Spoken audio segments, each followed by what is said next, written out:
स्वागत है आपका बी न्यूज नेशन में। मैं हूं आबिद हुसैन शेख। गौरी लंकेश हत्या में श्री राम सेना संगठन का हाथ, एसएम पाटिल गनियार का आरोप। जिंदगी में पाकिस्तान का झंडा लहराने वाले को अगर कड़ी सजा दी जाती तो जर्नलिस्ट गौरी लंकेश की आज हत्या न होती।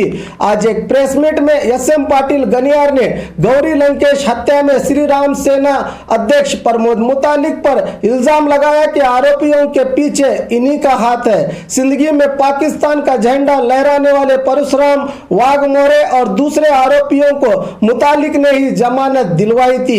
अब कह रहे हैं कि इन आरोपियों का श्री राम सेना से कोई संबंध नहीं है। जमखंडी और अतनी में मिलिट्री के लोगों को बुलवाकर बंदूक चलाने की ट्रेनिंग दी जाती है। हिंदुत्व के नाम पर किसी बेगुनाह का खून बहाना क्या हिंदू धर्म सिखाता है? जब मुस्लिमों को गिरफ्तार किया जाता है तो कोई भी हमदर्दी नहीं जताता, लेकिन इंसानियत को शर्मसार करने वालों को हीरो बनाकर राष्ट्रीय प्रेमी दिखाया जा रहा है। देश का कानून हिंदू और मुस्लिमों के लिए एक ही है, फिर ये नाइंसाफी क्यों? इन्होंने पत्रिका गोष्ठी में माध्यम से श्री राम सेना के अध्यक्ष प्रमोद मुतालिक को गिरफ्तार करने का आग्रह किया। इस प्रेस मीट में एमसी मुल्ला और नागराज नंबू उपस्थित थे।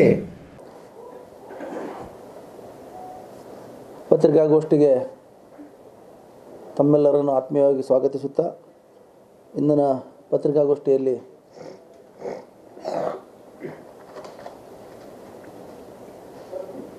ಶ್ರೀ ನಾಗರಾಜ್ ಲಂಬು ಅವರು, MC ಮುಲ್ಲಾ ಅವರು ಮತ್ತು ನಾನು ಭಾಗವಹಿಸ್ತಾ ಇದ್ದೀವಿ. ಇಂದಿನ ಪತ್ರಿಕಾಗೋಷ್ಠಿಯ ಮುಖ್ಯ ಉದ್ದೇಶ ಈ ಗೌರಿ ಲಂಕೇಶ್ ಅವರ ಹತ್ಯೆಯ ಆರೋಪಿಯನ್ನು ಸಿಂದಗಿ ನಗರದಲ್ಲಿ ದಿನಾಂಕ ಜೂನ್ 11ರಂದು ಬಂಧಿಸಿದ ಮೇಲೆ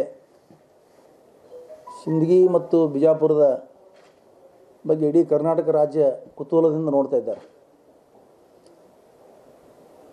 ಸುಮಾರು ಒಂದು ವರ್ಷ ಸಮೀಪ ಪೊಲೀಸ್ ಇಲಾಖೆಯ ಬಿಕಿ ಸಿಂಗ್ ಅವರ ನೇತೃತ್ವದ ಸಿಟ್ ಟೀಮ್ನವರು ಭಾಳ ಒಳ್ಳೆ ಕೆಲಸ ಮಾಡಿದ್ದಾರೆ.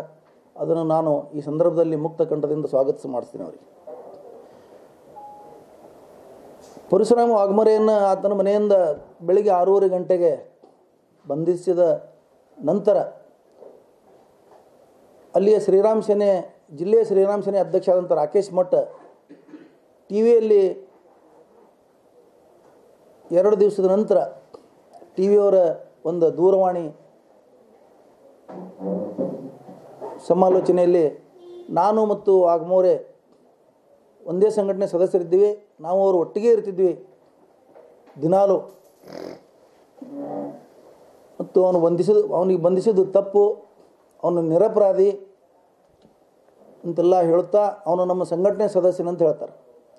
ಅದೇ ಸಂದರ್ಭದಲ್ಲಿ ಶ್ರೀರಾಮ್ ಸೇನೆ ರಾಜ್ಯಾಧ್ಯಕ್ಷರಾದ ಪ್ರಮೋದ್ ಮುತಾಲಿಕ್ ಅವರು ಅವನು ನಮ್ಮ ಸಂಘಟನೆಯ ಸದಸ್ಯ ಇರ್ಬೋದು, ನನ್ನ ಪರಿಚಯ ಇಲ್ಲ ಅಂತ ಹೇಳ್ತಾರೆ. ಅದೇ ಸಂದರ್ಭದಲ್ಲಿ ಟಿವಿ ಚಾನಲ್ಗಳಲ್ಲಿ ಪರಶುರಾಮ ವಾಘಮೋರೆ ಜೊತೆ ಹೆಗಲ ಮೇಲೆ ಕೈ ಹಾಕೊಂಡು ನಿಂತ ಪ್ರಮೋದ್ ಮುತಾಲಿಕ್ ಅವ್ರ ಫೋಟೋ ಬರ್ತದೆ. ಭಾಳ ಜನ ಸದಸ್ಯರು ಇರ್ತಾರೆ, ನನಗೆ ವೈಯಕ್ತಿಕವಾಗಿ ಪರಿಚಯ ಇಲ್ಲ ಅಂತ ಹೇಳ್ತಾರೆ. ಅದೇ ಒಂದು 10 ಸೆಕೆಂಡದ ನಂತರ ಸಿಂದಗಿ ಪಾಕ್ ಧ್ವಜ ಪ್ರಕರಣದಲ್ಲಿ ಶ್ರೀ ರಾಕೇಶ್ ಮಠ್ ಮತ್ತು ಇನ್ನಿತರರು ಅಂದರೆ 6 ಜನ ಅದರಲ್ಲಿದ್ದಂಥ ಅಪರಾಧಿಗಳಲ್ಲಿ ಪರಶುರಾಮ್ ವಾಘಮೋರೆನೂ ಒಬ್ಬಿದ್ದ. ನಾನು ಬಿಜಾಪುರ ನಗರಕ್ಕೆ ಹೋಗಿ ಈ ರಾಕೇಶ್ ಮಠ್ ಮತ್ತು ಈ 6 ಜನರನ್ನು ನಾನು ಸಿಂದಗಿ ಪಾಕ್ ಧ್ವಜದ ಪ್ರಕರಣದಲ್ಲಿ ಜಾಮೀನು ಮಾಡಿಸಿ ಎಲ್ಲ ಮಾಡಿಸಿ ನಾನೇ ಅವರನ್ನು ಬಿಡುಗಡೆ ಮಾಡಿದ್ದೀನಿ ಅಂತ ಹೇಳ್ತಾರೆ.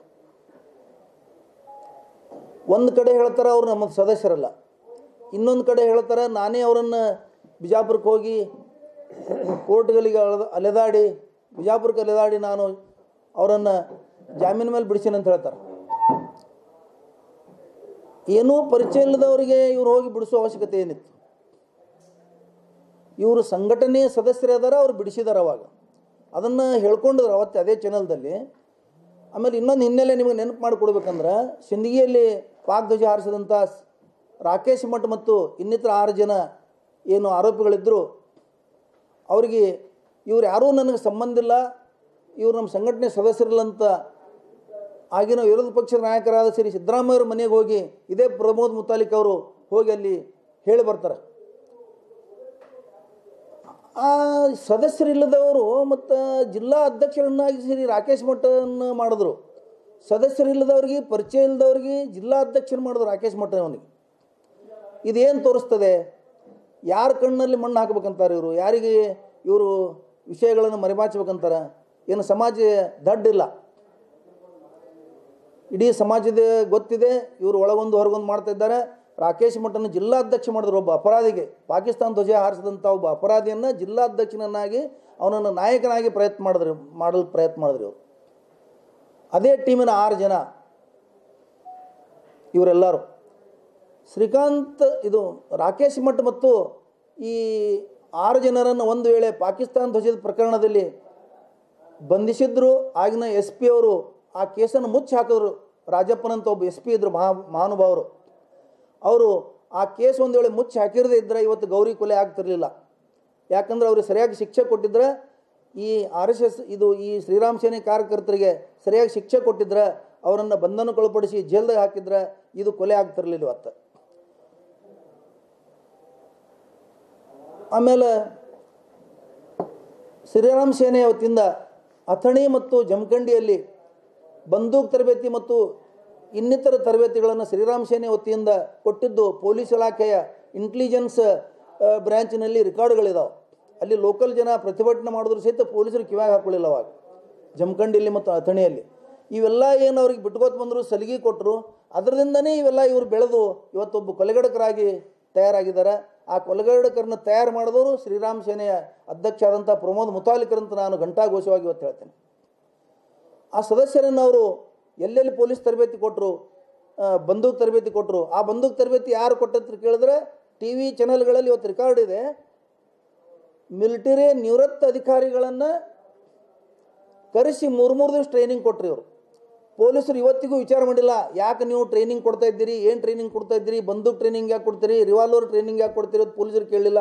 ಇವತ್ತು SP ಆಫೀಸ್ ಬಾಗಲಕೋಟದಲ್ಲಿ ರೆಕಾರ್ಡ್ ಇದೆ. ಜಮಖಂಡಿಯ ಯುವಕರು ಕಂಪ್ಲೇಂಟ್ ಕೊಟ್ಟಿದ್ದರು. ಆ ಯುವಕರ ಮೇಲೇ ಉಲ್ಟಾ ಕೇಸ್ ಮಾಡಿದ್ರು ಹೊರತಾಗಿ ಈ ಶ್ರೀರಾಮ್ ಸೇನೆಯ ಮುತಾಲಿಕನನ್ನು ನಿರ್ಬಂಧಿಸಲಿಕ್ಕೆ ಅಥವಾ ತಡಿಲಿಕ್ಕೆ ಪ್ರಯತ್ನ ಮಾಡಲಿಲ್ಲ ಪೊಲೀಸರು, ಆಗಿನ ಪೊಲೀಸರು. ಇದೆಲ್ಲ ರೆಕಾರ್ಡ್ಗಳು ಇಂಟೆಲಿಜೆನ್ಸ್ ಬ್ರಾಂಚಲ್ಲಿದ್ದಾವೆ.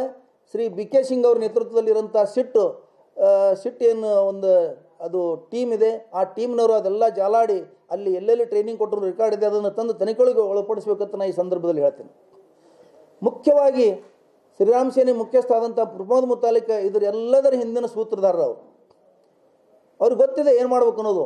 ಹಿಂದೆ ಹುಬ್ಬಳ್ಳಿ ಬಾಂಬ್ ಬ್ಲಾಸ್ಟ್ ಕೇಸಿನಲ್ಲಿ ಅರೆಸ್ಟ್ ಆದಂಥ ನಾಗರಾಜ್ ಜಂಬಿಗೆ ಅನ್ನೋಂಥ ಒಬ್ಬ ವ್ಯಕ್ತಿಯನ್ನು ಬಾಗಲಕೋಟೆ ಜೈಲಲ್ಲಿ ಕೊಲೆ ಮಾಡಿಸಿದ್ರು ಇವರು. ಇವತ್ತಿಗೂ ಆ ಕೊಲೆ ಹಿಂದಿನ ರಹಸ್ಯ ಭೇದಿಸಲಿಕ್ಕೆ ಆಗಲಿಲ್ಲ ಪೊಲೀಸರಿಗೆ. ಆ ನಂತರ ಪಬ್ ದಾಳಿಗಳಿರ್ಬೋದು, ಇಡೀ ರಾಜ್ಯದಲ್ಲಿ ಎಲ್ಲ ಕಡೆ ಕಿರಿಕಿರಿ ಮಾಡಿದ್ದೀವರು. ಇತ್ತೀಚೆಗೆ ಶಾಬಾದ್ ನಗರದಲ್ಲಿ ಅಲ್ಲಿ ಹಿಂದೂ ಮುಸ್ಲಿಂ ಜಗಳ ಹಚ್ಚಬೇಕು ಅನ್ನೋ ಒಂದು ಉದ್ದೇಶದಿಂದ ಯಾವ ಥರ ಸಿಂದಗಿನಲ್ಲಿ ಪಾಕ್ ಧ್ವಜ ಹಾರಿಸಿ ಹಿಂದೂ ಮುಸ್ಲಿಂ ಜಗಳ ಮಾಡಿಸ್ಬೇಕಂತ ಮಾಡಿದ್ರು, ಅದೇ ಥರ ಶಾಬಾದ್ ನಗರದಲ್ಲಿ ಶ್ರೀರಾಮ ಸೇನೆಯ ಫೋಟೋಕ್ಕೆ ಹೆಂಡಿ ಬಳಿದ್ರು ಇವರು, ಶ್ರೀರಾಮ್ ಸೇನೆ ಕಾರ್ಯಕರ್ತರು ಅನ್ನಂಥವ್ರು. ಅದರಲ್ಲಿ ಆರೋಪಿಗಳನ್ನು ಅರೆಸ್ಟ್ ಮಾಡಲಾಯಿತು. ಅದು ಎಲ್ಲ ಪತ್ರಿಕೆಗಳು ಬಂತು. ಆ ಸಂದರ್ಭದಲ್ಲಿ ನಾವು ಶ್ರೀರಾಮ್ ಸೇನೆಯನ್ನು ನಿಷೇಧ ಮಾಡಿರಿ ಅಂತೇಳಿ ಆಗ್ರಹ ಮಾಡಿದ್ವಿ. ಶ್ರೀ ಪ್ರಮೋದ್ ಮುತಾಲಿಕ್ ಅವರು ಬೆಳಗಾವಿ ನಗರದಲ್ಲಿ ಹಿಂದೂ ಮುಸ್ಲಿಂ ಜಗಳ ಹಚ್ಚಬೇಕಂತೇಳಿ 70 ಲಕ್ಷ ರೂಪಾಯಿಗಳನ್ನು ಡೀಲ್ ಮಾಡಿ ಅವ್ರ ಮೇಲೆ ಅಲ್ಲಿ ಕೇಸ್ ಆಗಿದೆ. ಇದು ಕುಟುಂಬ ಕಾರ್ಯಾಚರಣೆಯಲ್ಲಿ ಸಾಬೀತಾಗಿದೆ.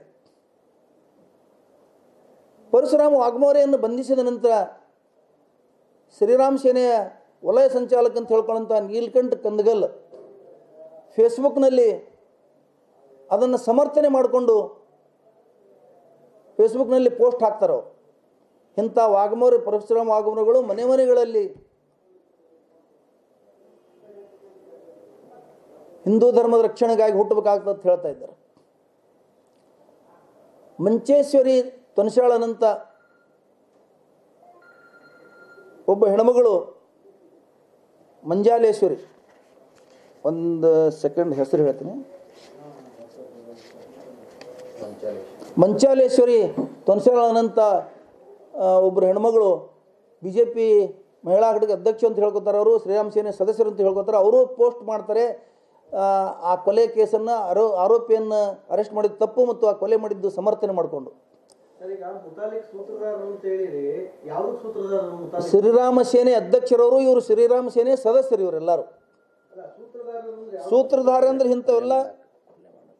ಇಂಥವ್ರೆಲ್ಲ ಇದ್ರ ಟ್ರೈನಿಂಗ್ ಕೊಟ್ಟೇನು ಕೊಲೆ ಮಾಡಕ್ಕೆ ಬಿಡ್ತಾ ಇದ್ದಾರೆ. ಇದ್ರ ಸೂತ್ರಧಾರ ಅವರು, ಕೊಲೆಗಡಕರನ್ನ ತಯಾರು ಮಾಡ್ತಾ ಇದ್ದಾರೆ ಅವರು. ಗೌರಿ ಲಂಕೇಶ್ ಹತ್ಯೆ ಸೂತ್ರ, ಇದರಲ್ಲಿ ಅವ್ರಿಗೆ ಅರೆಸ್ಟ್ ಮಾಡಿ ತನಿಖೆಗೆ ಒಳಪಡಿಸಿದ್ರೆ ಪೂರ್ವ ಸೂತ್ರ ಹೊರಗೆ ಬೀಳ್ತದೆ. ಅವ್ರು ಅದರದೇ ಸೂತ್ರಧಾರ ಇದ್ದಾರೆ. ಅವರು ಅರೆಸ್ಟ್ ಮಾಡ್ಬೇಕಂತ ನಾವು ಘಂಟಾಘೋಷವಾಗಿ ಹೇಳ್ತೀವಿ ಇವತ್ತು. ಯಾಕಂತ ಕೇಳಿದ್ರೆ ಪರಶುರಾಮ್ ವಾಘಮೋರೆ ಮತ್ತು ಶ್ರೀಕಾಂತ್ ಇದು ರಾಕೇಶ್ ಮಠ್ ಮತ್ತು ಇನ್ನಿತರರು ಏನದಾರ ಇವರೆಲ್ಲ ಇದರ ಸದಸ್ಯರು, ಅವರ ಶ್ರೀರಾಮ ಸೇನೆ ಸದಸ್ಯರು ಅವರು. ಮತ್ತು ಸದಸ್ಯರಿಂದಾಗ ಮತ್ತು ಅದು ಹೆಡ್ ಆಫೀಸ್ ಕೇಂದ್ರದವರು ಅದ್ರದ್ದು ಅಧ್ಯಕ್ಷರಿದ್ದಾರೆ. ಅವರು ರಾಷ್ಟ್ರದ ಅಧ್ಯಕ್ಷರು, ರಾಜ್ಯ ಅಧ್ಯಕ್ಷರು ಅವರು ಅದನ್ನು ಮತ್ತು ಸದಸ್ಯರಿಗೆ ಅವರು ತರಬೇತಿ ಅವರೇ ಕೊಡಿಸಿದ್ದಾರೆ. ಮತ್ತು ಪ್ರಮೋದ್ ಮುತಾಲಿಕರು ಅಥಣಿ ಮತ್ತು ಜಮಖಂಡಿಯಲ್ಲಿ ಮಿಲಿಟ್ರಿ ರಿಟೈರ್ ಆಫೀಸರ್ ತಂದು ಮಿಲಿಟ್ರಿ ಆಫೀಸರ್ ಕಡೆಯಿಂದ ತರಬೇತಿ ಕೊಡಿಸಿದ್ದಾರೆ. ಇದೆಲ್ಲ ಏನು ಅವಶ್ಯಕತೆ ಇದೆ ಅವರಿಗೆ? ಪೊಲೀಸ್ ಇದೆ, ಮಿಲಿಟ್ರಿ ಇದೆ, ಇವ್ರು ಯಾಕೆ ತರಬೇತಿ ಕೊಡಿಸ್ತಿದ್ದಾರೆ? ಆದರೆ ಇದ್ರ ಹಿಂದಿನ ಅರ್ಥ ಏನು? ಅವರೇ ಕೇಂದ್ರ ಬಿಂದು ಅಲ್ವಾ ಇದಕ್ಕೆ? ಆಮೇಲೆ ಆ ರಾಕೇಶ್ ಮಠ್ ಅವರು ಇನ್ನೊಂದು ಫೇಸ್ಬುಕ್ ಪೋಸ್ಟ್ ಮಾಡ್ತಾರೆ. ಆ ಮನೆಯವರು ಭಾಳ ತ್ರಾಸದಲ್ಲಿದ್ದಾರೆ, ಅವರು ಧನಸಹಾಯ ಮಾಡಿರಿ ಅಂಥೇಳಿ. ಒಬ್ಬ ಕೊಲೆಗಡಕ ಆರೋಪಿಯ ಮನೆಯಲ್ಲಿ ಧನಸಹಾಯ ಮಾಡಿ ಅಂಥೇಳಿ ಪೋಸ್ಟ್ ಮಾಡಿ ಸಮರ್ಥನೆ ಮಾಡ್ಕೊಳ್ತಾರೆ.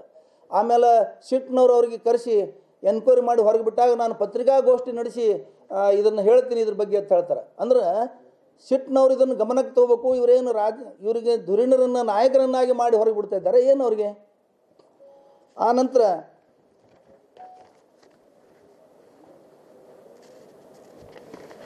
ಪಕ್ಕದಲ್ಲಿರೋಂಥ ಇನ್ನೊಬ್ಬ ಆರೋಪಿ ಅದರಲ್ಲಿ ಸಿಗ್ಬಿದ್ದಂಥ ಮನೋಜ್ ಎಡವೆ, ರತ್ನಾಪುರ ಗ್ರಾಮದವರು, ಅವರು ಸನಾತನ ಸಂಸ್ಥೆ ಸದಸ್ಯರವರು, ಸಂಪರ್ಕದಲ್ಲಿದ್ದವರು.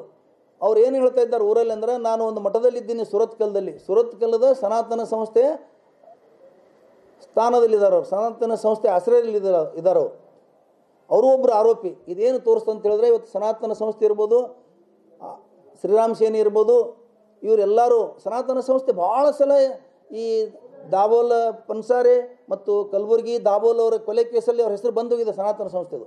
ಅದು ಸಹಿತ ಸನಾತನ ಸಂಸ್ಥೆಯ ಕೇಂದ್ರ ಸ್ಥಾನ ಏನು ಗೋವಾದಲ್ಲಿದೆ, ಅದ್ರ ಹಿಡ್ಕೊಂಡು ಎಲ್ಲ ಶಾಖೆಗಳ ಬಗ್ಗೆ ಸಮಗ್ರ ತನಿಖೆಗೆ ಒಳಪಡಿಸಬೇಕು ಈ ಸಿಟ್ಟದವರು ಮತ್ತು ಪೊಲೀಸ್ ಇಲಾಖೆಯವರು ಅಂತ ಈ ಸಂದರ್ಭದಲ್ಲಿ ನಾನು ಹೇಳ್ತೇನೆ. ಯಾಕಂತ ಕೇಳಿದ್ರೆ ಹಿನ್ನೆಲೆ ಎಲ್ಲ ಅವರೇ ಇದ್ದಾರೆ.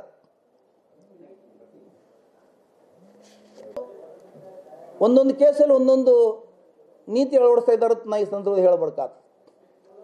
ಡಾಕ್ಟರ್ ಜಾಕೀರ್ ನಾಯಕ್ನ ಶಿಷ್ಯ ಒಬ್ಬ ಢಾಕಾದಲ್ಲಿ ಏನೋ ವಾಟ್ಸಪ್ದಲ್ಲಿ ಏನೋ ಹಾಕದ ಅಂತ ತಿಳ್ಕೊಂಡು ಅವನಿಗೆ ಅಲ್ಲಿಂದ ಅರೆಸ್ಟ್ ಮಾಡ್ಕೊಂಡು ಬಂದರು. ಇವರು ಫೇಸ್ಬುಕ್ಗಳಲ್ಲಿ ಪತ್ರಿಕೆಗಳಲ್ಲಿ ಪತ್ರಿಕಾಗೋಷ್ಠಿ ನಡೆಸಿ ಸಮರ್ಥನೆ ಮಾಡ್ಕೊಳ್ತಾ ಇದ್ದಾರೆ. ಮನೆಗೆ ಇವರು ಹುಟ್ಟಲಿ ಅಂತ ಹೇಳ್ತಾರೆ. ಮನೆಗೆ ಒಬ್ಬ ಪರಶುರಾಮ್ ಹುಟ್ಟಬೇಕು, ಹಿಂದೂ ಧರ್ಮ ರಕ್ಷಣೆಗಾಗಿ ನಾವು ಕೊಲೆ ಮಾಡೋಕ್ಕೆ ತಯಾರಿದ್ದೀವಿ ಅಂತ ಓಪನ್ ಹೇಳ್ತಾ ಇದ್ದಾರೆ, ಸಮರ್ಥನೆ ಮಾಡ್ಕೊಳ್ತಾರೆ. ಮೋಹನ್ ಗೌಡರು ಇರ್ಬೋದು,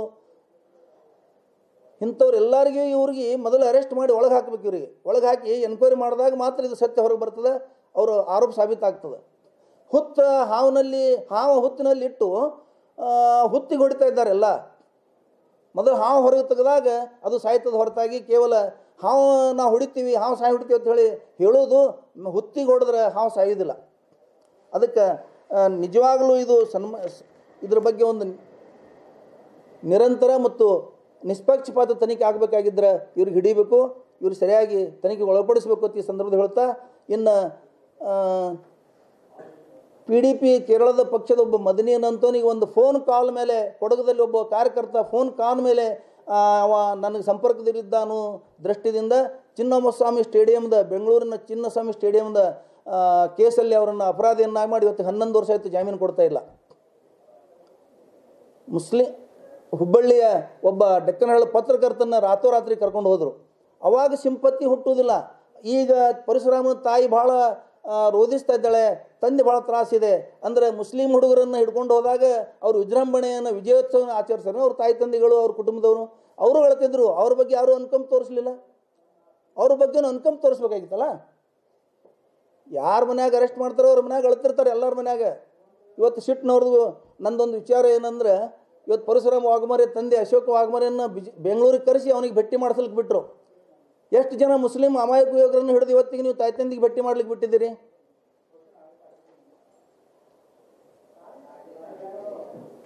ಅದಕ್ಕೆ ನಂದು ಈ ಸಂದರ್ಭದಲ್ಲಿ ಮತ್ತು ಇವರು ಎಲ್ಲ ಆರೋಪಿಗಳು ಇವತ್ತು ಮುತಾಲಿಕ್ ಆಗ್ಬೋದು, ಮೋಹನ್ ಗೌಡ್ರು ಆಗ್ಬೋದು, ಇವರು ಘಂಟಾಘೋಷವಾಗಿ ಪತ್ರಿಕಾಗೋಷ್ಠಿ ನಡೆಸಿ ಅಲ್ಲಗಳಿತಾ ಇದ್ದಾರೆ, ಸಮರ್ಥನೆ ಮಾಡ್ಕೊಳ್ತಿದ್ದಾರೆ.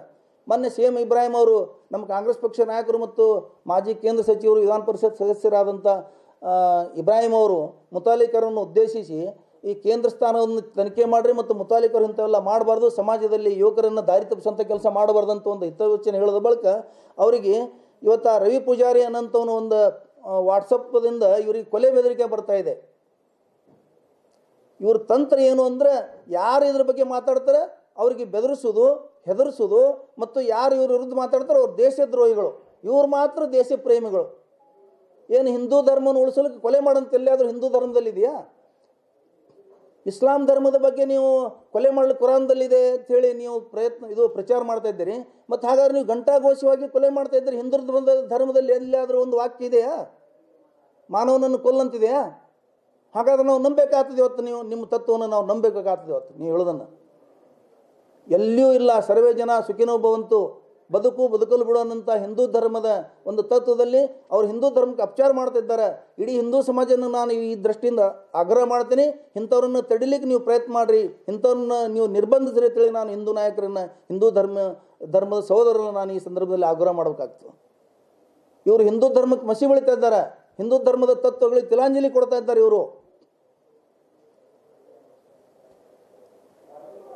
ಅಮಾಯಕ ಯುವಕರನ್ನು, ಅದು ವಿಶೇಷವಾಗಿ ಹಿಂದುಳಿದ ಮತ್ತು ದಲಿತ ಮತ್ತು ಅಲ್ಪಸಂಖ್ಯಾತ ಹುಡುಗರನ್ನು ಇವರು ದಾರಿ ತಪ್ಪಿಸ್ತಾ ಇದ್ದಾರೆ, ಹಿಂದುಳಿದ ಹುಡುಗರನ್ನು ದಾರಿ ತಪ್ಪಿಸ್ತಾ ಇದ್ದಾರೆ. ನನಗೊಬ್ಬರು BJP ಮತ್ತು RSS ನಾಯಕರು ಒಂದು ವಾರದಿಂದ ಫೋನ್ ಮಾಡಿದ್ರು, ಪಾಟೀಲ್ರೆ ಏನಿದು ಎಲ್ಲ ಹಿಂದುಳಿದ ಹುಡುಗರನ್ನು ಹಿಡಿತಾ ಇದ್ದಾರೆ ಗೌರಿ ಹತ್ಯೆ ಕೇಸ್ನಲ್ಲಿ. ನಾನು ಹೇಳ್ದಪ್ಪ, ಹಿಂದುಳಿದ ಹುಡುಗರು ಸರಿಯಾಗಿ ತಾಯಿ ತಂದೆ ಮಾತು ಕೇಳ್ಕೊಂಡು ಸಮಾಜದಲ್ಲಿ ಸರಿಯಾಗಿ ಬಾಳೋದು ಕಲಿಸ್ರಿ ಮೊದಲು ಅವ್ರಿಗೆ, ಆಮೇಲೆ ಅವ್ರ ಬಗ್ಗೆ ಅನುಕಂಪ ತೋರಿಸ್ರಿ ಅಂತ ಹೇಳಿದೆ. ಇವತ್ತು ನಾನು ಪರಶುರಾಮ ವಾಘಮಾರಿ ತಂದು ಹೇಳ್ತಾರೆ, ನನ್ನ ಮಗ ಭಾಳ ಒಳ್ಳೆಯವ ಅಂಥವಲ್ಲ. ಪಾಕಿಸ್ತಾನ ಧ್ವಜದ ಕೇಸಲ್ಲಿ 6 ವರ್ಷದಿಂದ ಅರೆಸ್ಟ್ ಆದಾಗ ಅವನ ಮನೆಗೆ ಬಂದಾಗ ಬುದ್ಧಿ ಹೇಳಿ ಅವನಿಗೆ ಸರಿಯಾಗಿ ದಾರಿಗೆ ಹಚ್ಚಬೇಕಾಗಿತ್ತು. ಇವತ್ತು ನೀವು ಅನುಕಂಪ ತೋರಿಸ್ತಾ ಇದ್ದೀರಿ, ನನ್ನ ಮಗ ಅಂಥವಲ್ಲ ಅಂತ ಇವತ್ತು ಹೇಳ್ತಾ ಇದ್ದೀರಿ. ಸಮಾಜದಾಗೂ ಭಾಳ ಮಂದಿ ಹೇಳ್ತಾ ಇದ್ದಾರೆ ಅವ ಅಂಥವಲ್ಲ. ಮತ್ತು ನೀವೇನು ಮಾಡಿದ್ರಿ 6 ವರ್ಷದಿಂದ ಪಾಕಿಸ್ತಾನ ಧ್ವಜದ ಕೇಸಲ್ಲಿ? ಇವತ್ತು ಪಾಕಿಸ್ತಾನ ಧ್ವಜ ಹಾರಿಸಿದ್ದು ಸುಳ್ಳ? SP ರಾಜಪ್ಪನವರು, ಆಗಿನ SP ಅವರು ಅದನ್ನು ಮುಚ್ಚಿ ಹಾಕಿದ್ರು, ಆ ಮಾತು ಬೇರೆ. ಒಂದು ಕಡೆ ಕೆಲವರು ಪೊಲೀಸ್ ಇಲಾಖೆಯಲ್ಲಿ ಇರೋಂಥವ್ರು ಅವರಿಗೆ ಸಪೋರ್ಟ್ ಮಾಡ್ತಿದ್ದಾರೆ, ಅದು ಸಹಿತ ನಿಲ್ಲಬೇಕು ಅಂತೇಳಿ ಸಂದರ್ಭದಲ್ಲಿ ನಾನು ಹೇಳ್ಬೇಕಾಗ್ತದೆ. ಹೇಳಿದ್ರೆ ಮುಚ್ಚಿ ಹಾಕಿದ್ರೆ ರಾಜಪ್ಪ ಅವರು ಸಪೋರ್ಟ್ ಮಾಡ್ದಂಗೆ ಅದು ಮತ್ತೇನಿದೆ? ಅದಕ್ಕೆ ಇವರನ್ನು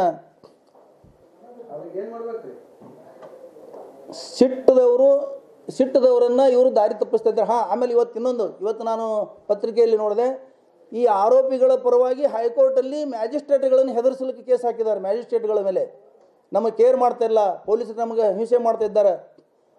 ಮತ್ತು ಹಂಗಾದ್ರೆ ಉಳಿದ ಆರೋಪಿಗಳನ್ನು ಪೊಲೀಸರೇನು ಪಪ್ಪಿ ಕೊಟ್ಟು ಪ್ರೇಮ್ ಮಾಡ್ತಾರಾ?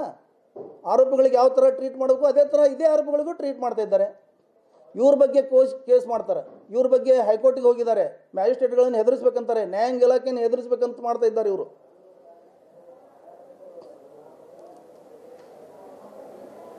ಈ ವಕೀಲರು ಇದ್ದಾರಲ್ಲ, ನಮ್ಮ ವಕೀಲರುಗಳು, ನನ್ನೊಂದು ವಿನಂತಿ ಇದೆ, ಇಂಥ ಕೇಸ್ಗಳಲ್ಲಿ ವಕೀಲರುಗಳು ಅವರಿಗೆ ಸಪೋರ್ಟ್ ಮಾಡಬಾರ್ದು. ಕೆಲವು ಕೇಸ್ಗಳಲ್ಲಿ ನೀವು ಯಾರೂ ವಕೀಲರು ಕೇಸ್ ತೊಗೋಬಾರ್ದು ಅಂತೇಳಿ ನಿರ್ಣಯ ಮಾಡ್ತೀರಿ. ಮತ್ತು ಇಂಥಲ್ಲಿ ಗೌರಿ ಲಂಕೇಶ್ ಹತ್ಯೆ ಕೇಸಲ್ಲಿ ಆರೋಪಿಗಳ ಬಗ್ಗೆ ಕೇಸ್ ತೊಗೋಬಾರ್ದು ನಿರ್ಣಯ ಮಾಡೋದು ಬಿಟ್ಟು ಇವತ್ತು ನೀವು ಮ್ಯಾಜಿಸ್ಟ್ರೇಟ್ಗಳ ಮೇಲೆ ಆರೋಪ ಮಾಡ್ತಾ ಇದ್ದೀರಿ. ಅದಕ್ಕೆ ದಯವಿಟ್ಟು ನಂದು ವಕೀಲ ಸಮುದಾಯ ಮೇಲೆ ಕೇಸ್ ಇದೆ, ದೇಶದ್ರೋಹಿ ಕೆಲಸ ಯಾರು ಮಾಡ್ತಾರೆ ಅಂಥವ್ರಿಗೆ ಯಾರೂ ಕೇಸ್ಗಳು ತೊಗೋಬಾರ್ದು ಅಂತೇಳಿ ನಾನು ವಿನಂತಿ ಮಾಡ್ತೀನಿ. ಇವತ್ತು ಅದು ಇನ್ನೂ ಎನ್ಕ್ವೈರಿ ಹಂತದಲ್ಲಿದೆ. ಅದು ಆ ಸಂದರ್ಭದಲ್ಲಿ ನಾನು ಇವತ್ತು ಪೊಲೀಸ್ ಇಲಾಖೆಯ ಏನು ಕೊಲೆಗಡಕರಿಗೆ ಇವತ್ತು ಅರೆಸ್ಟ್ ಮಾಡಿದ್ದಾರೆ, ಅದ್ರ ಬಗ್ಗೆ ಸಮಗ್ರ ತನಿಖೆ ಏನು ಮಾಡ್ತಿದ್ದಾರೆ, ಅದಕ್ಕೆ ನಾನು ಅಭಿನಂದನೆ ಸಲ್ಲಿಸ್ತೀನಿ. ಇವತ್ತು ವಿಶೇಷವಾಗಿ ಅಲೋಕ್ ಕುಮಾರ್ IG ಅವರು ಮತ್ತು ವಿಶೇಷವಾಗಿ CID ಚರಣ್ ರೆಡ್ಡಿರವರು ಮತ್ತು ಅವ್ರ ಸಿಬ್ಬಂದಿಗಳು ಎಲ್ಲರಿಗೆ ನಾನು ಇವತ್ತು ಧನ್ಯವಾದ ಹೇಳ್ತೀನಿ.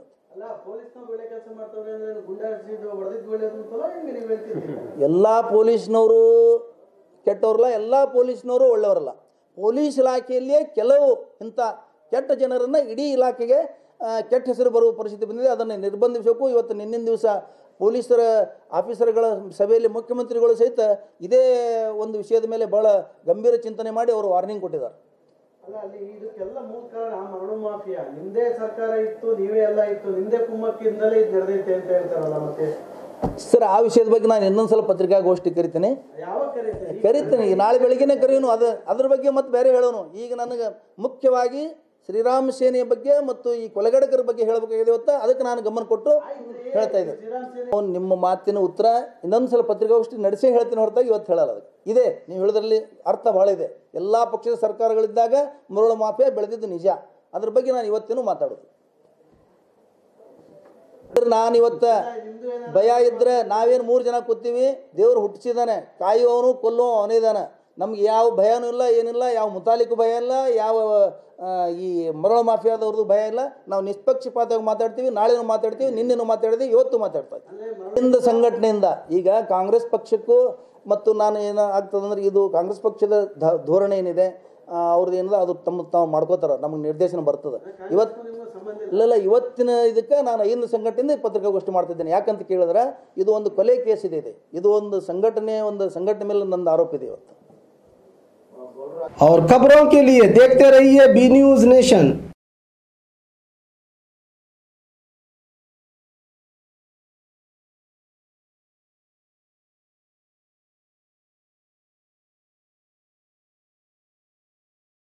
B News Nation Kannada latest ನ್ಯೂಸ್ಗಳನ್ನು ನಿಮ್ಮ ಮೊಬೈಲಿನಲ್ಲಿ ನೋಡಲು ಯೂಟ್ಯೂಬ್ನಲ್ಲಿ ಬಿ ನ್ಯೂಸ್ ನೇಷನ್ ಕನ್ನಡ ಎಂದು ಟೈಪ್ ಮಾಡಿ, ಸಬ್ಸ್ಕ್ರೈಬ್ ಮಾಡಿ, ಬೆಲ್ ಐಕಾನ್ ಪ್ರೆಸ್ ಮಾಡುವುದರ ಮೂಲಕ ಲೇಟೆಸ್ಟ್ ನ್ಯೂಸ್ಗಳನ್ನು ನೋಡಬಹುದು.